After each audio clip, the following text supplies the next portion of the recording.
ಆನೆ ಹಾವಳಿ ಒತ್ತುವರಿಗೆ ಇದು ಕೊಟ್ಟಿದ್ರು. ಇಲ್ಲ, ಇವರಿಗೆ ಈಶ್ವರ್ ಖಂಡ್ರೆ ಸಾಹೇಬ್ರಿಗೆ ನಾನು ಮುಂಚೆನೇ ಹೇಳಿದ್ದೆ, ಅವರಿಗೂ ಕೂಡ ಅದ್ರ ಬಗ್ಗೆ ಗೊತ್ತಿತ್ತು. ಬಂದಾಗ ಒಂದು ಸತಿ ಅವ್ರ ಜೊತೆಗೆ ಮನವಿ ಕೊಡ್ತಕ್ಕಂಥದ್ದನ್ನು ಆನೆ ಹಾವಳಿ ಬಂದು ಪ್ಲಸ್ ಅದ್ರ ಜೊತೆಗೆ ನಿಮಗೇನು ಅತಿಕ್ರಮಣದಾರರಿಗೆ ತೊಂದರೆ ಕೊಡ್ತಾಯಿದ್ರು ಆಫೀಸರ್ಸ್ ಎಲ್ಲ, ಯಾಕೆಂದರೆ ಅವ್ರ ಹೇಳಿಕೆಗೆ ಮತ್ತು ಅಧಿಕಾರಿಗಳ ನಡವಳಿಕೆ ಏನಿದೆ ಭಾಳ ವ್ಯತ್ಯಾಸಗಳಿತ್ತು. ಅದು ರೈತರ ವಿರುದ್ಧವಾಗಿತ್ತು. ಹೋಗೋದು ಯಾರಿಗೆ 3 ಎಕರೆ ಒಳಗಿದ್ದರೆ ಅವ್ರಿಗೇನು ಮಾಡಲ್ಲ ಅನ್ನೋದು, ಮತ್ತು ಈ ಲೋವರ್ ಆಫೀಸರ್ಸ್ ಹೋಗಿ ಇದು ಮಾಡೋರು. ಅದಕ್ಕೆ ಅದನ್ನ ಕ್ಲೀನಾಗಿ ಇನ್ಸ್ಟ್ರಕ್ಷನ್ಸ್ ಕೊಡಬೇಕು ಅಂಥೇಳಿ ಅದ್ರ ಬಗ್ಗೆನೂ ಕೂಡ. ಆಮೇಲೆ ಆನೆ ಹಾವಳಿ ಮಾಡೋದಕ್ಕೆ ಪರಿಹಾರ ಕೊಡೋದು ಅದು ಟೆಂಪ್ರವರಿ, ಅದೆಲ್ಲ ಆಗಬಾರ್ದು. ಪರ್ಮನೆಂಟ್ ಸೊಲ್ಯೂಷನ್ ಬೇಕು. ಅದಕ್ಕೆ ಆನೆ ಯಾಕೆ ಹೊರಗಡೆ ಬರ್ತದೆ, ಆದ್ದರಿಂದ ಏನು ತೊಂದರೆ ಆಗಿದೆ, ಊಟದ ಏನಾದ್ರು ತೊಂದರೆ ಇದೆಯಾ ಅಂತ ಅದಕ್ಕೆ ಅವ್ರು ಮಾತಾಡಬೇಕಾದ್ರೆ ಭಾಷಣ ನೀವಿರಲಿಲ್ಲ ಅನಿಸುತ್ತೆ, ಅವ್ರ ಭಾಷಣದೊಳಗೆ ಅದನ್ನೆಲ್ಲ ಹೇಳಿದರು. ಅದಕ್ಕೆ ಏನೇನು ಆಹಾರದ ಅವಶ್ಯಕತೆ ಕಾಡಲ್ಲೇ ಸಿಕ್ಕರೆ ಅದು ಹೊರಗೆ ಬರಲ್ಲ. ಅದು ಸೊ ತೊಂದರೆ ಇರೋದ್ರಿಂದ ಈ ಥರ ಆಗ್ತಾಯಿದೆ ಅಂತಕ್ಕಂಥ ನಿಟ್ಟಿನ ಮೇಲೆ ಅವರು ಕೂಡ ಏನೋ 2000 ಎಕರೆನ ಹೆಕ್ಟೇರ್ಸೋ ಗೊತ್ತಿಲ್ಲ, ಒಂದು ಆನೆಗೆ ಸಂರಕ್ಷಣೆ ಮಾಡ್ತಕ್ಕಂಥ ಒಂದು ಕಾರಿಡಾರು ಮತ್ತು ಅಲ್ಲಿ ಟ್ರೈನಿಂಗು, ಸೊ ದಟ್ ಅಲ್ಲಿ ಏನು ತೊಂದರೆ ಆಗದೇ ಇರತಕ್ಕಂಥ ಒಂದು ರೀತಿಯಲ್ಲಿ ಮಾಡಬೇಕು.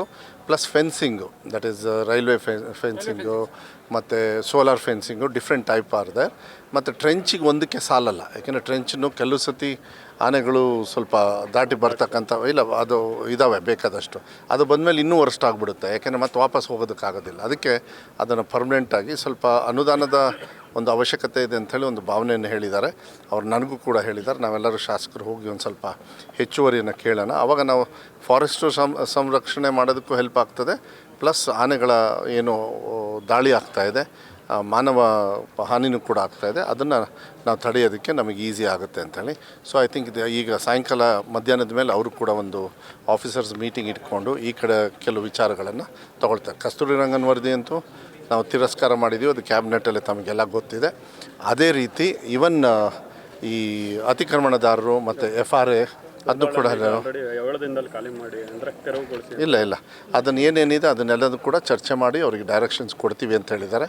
ಅದಕ್ಕೆ ಇವರು ಕೂಡ ಕೆಲವು ಏನೋ ಒಂದು ಇದನ್ನು ಹಾಕಬೇಕು, ಕೋರ್ಟಿಗೆ ಮನವಿಯನ್ನು ಕೊಡಬೇಕಾಗತ್ತೆ, ಅದನ್ನು ಮಾಡ್ತೀನಿ ಅಂತ ಹೇಳಿದ್ದಾರೆ. ಸೊ ನೋಡೋಣ, ಅವರು ಮಾಡ್ತಾರೆ ಅಂತಕ್ಕಂಥದ್ದು, ಯಾರಿಗೂ ತೊಂದರೆ ಆಗದೇ ಇರತಕ್ಕಂಥ ನಿರ್ಧಾರಗಳನ್ನು ತಗೊಳ್ತೀವಿ. ಬಟ್ ಏನಂದರೆ ನೆಕ್ಸ್ಟ್ ಫರ್ದರ್ ಅತಿಕ್ರಮಣ ಆಗಬಾರ್ದು, ಅದೊಂದು ಸ್ವಲ್ಪ ನಮ್ಮ ಸಹಕಾರನೂ ಕೇಳ್ತಾ ಇದ್ದಾರೆ. ಅದನ್ನು ನಾವು ಹೇಳಿದ್ದೀವಿ 2015 ಪೂರ್ವಕವಾಗಿ ಏನು ತೊಂದರೆ ಕೊಡಬೇಡಿ, ಅದಾದಮೇಲೆ ನಾವೇನು ಜಾಸ್ತಿ ಇದಕ್ಕೆ ಬರೋದಿಲ್ಲ ಅಂಥೇಳಿ. ಬಟ್ ಚಿಕ್ಕ ಹಿಡುವಳಿದಾರರಿಗೆ ಹೋಗಿ ಅನಾವಶ್ಯಕ ಇಲ್ಲ. ಇದು ಜಾತಿ ಗಣತಿ 7ನೇ ತಾರೀಕು ಮಾನ್ಯ ಮುಖ್ಯಮಂತ್ರಿಗಳಿಗೂ ಕೂಡ ನಾವೆಲ್ಲರೂ ಕೂಡ ಮನವಿ ಮಾಡ್ತಾಯಿದ್ದೀವಿ. ಮೊನ್ನೆ 3ನೇ ತಾರೀಕು ನಾನು ಪರ್ಮಿಷನ್ ತೊಗೊಂಡು ಆ ಮೀಟಿಂಗಿಗೆ ನಾವು ಹೋಗಿರಲಿಲ್ಲ. ಶಾಸಕರು ಮತ್ತು ಸಚಿವರುಗಳು ಎಲ್ಲರೂ ಕೂಡ ಇದ್ವಿ. ಆದರೆ ಜಾತಿ ಗಣತಿ ಹೊರಗೆ ಬಿಟ್ಟಾಗ ಮಾತ್ರ ಗೊತ್ತಾಗ್ತದೆ. ಅದಕ್ಕೆ ನಾನು ಕೂಡ ಹೇಳಿದ್ದೀನಿ, ಜಾತಿ ಗಣತಿ ಬರಬೇಕು. ಅದು ರಾಹುಲ್ ಗಾಂಧಿಯವರು ಕೂಡ ರಾಷ್ಟ್ರ ಮಟ್ಟದಲ್ಲಿ ಹೇಳಿದ್ದಾರೆ, ಜಾತಿ ಗಣತಿ ಆಗಿ ಸಮಾನತೆ ಎಲ್ಲರಿಗೂ ಬರಬೇಕಂದ್ರೆ ಅದು ವಾಸ್ತವಾಂಶ ಗೊತ್ತಾಗಬೇಕು. ವಾಸ್ತವಾಂಶ ಗೊತ್ತಾಗಲಿಲ್ಲ ಅಂದರೆ ಹೆಂಗೆ?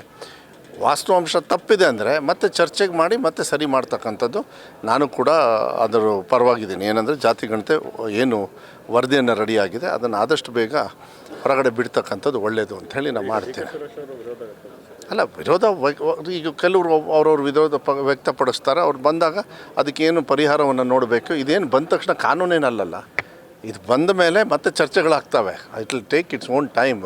ಅದು ಬಂದ ತಕ್ಷಣ, ವರದಿ ಬಂದ ತಕ್ಷಣ ಎಕ್ಸೆಪ್ಟ್ ಮಾಡಿ ಅದನ್ನು ಅನುಷ್ಠಾನ ಮಾಡೋದಿಲ್ಲ. ಅದನ್ನ ಎಕ್ಸೆಪ್ಟ್ ಮಾಡುತ್ತೆ ಸರ್ಕಾರ, ಆಮೇಲೆ ಚರ್ಚೆಗೆ ಬಿಡುತ್ತೆ.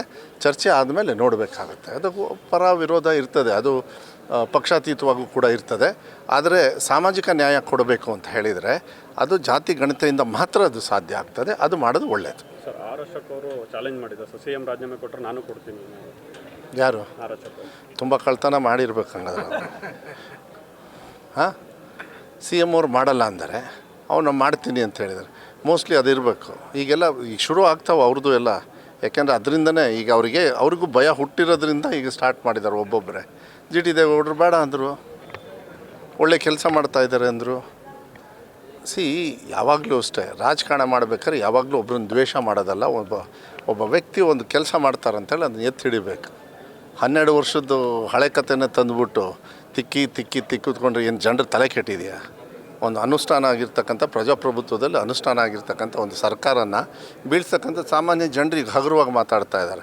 ಸೊ ನನಗನ್ಸುತ್ತೆ it is the weakness of BJP ಅಷ್ಟೇ and their leaders and their leadership ಅಷ್ಟೇ. ಅಧ್ಯಕ್ಷರಿಂದ ಹಿಡಿದು ಎಲ್ಲರದ್ದು ಅವ್ರದ್ದು ವೀಕ್ನೆಸ್ಸು ಎಲ್ಲಿಗೆ ಬಂದಿದೆ ಅಂತೇಳಿ ಆ ಹತಾಶತನವನ್ನು ತೋರಿಸ್ತಾ ಇದೆ ಅಷ್ಟೇ.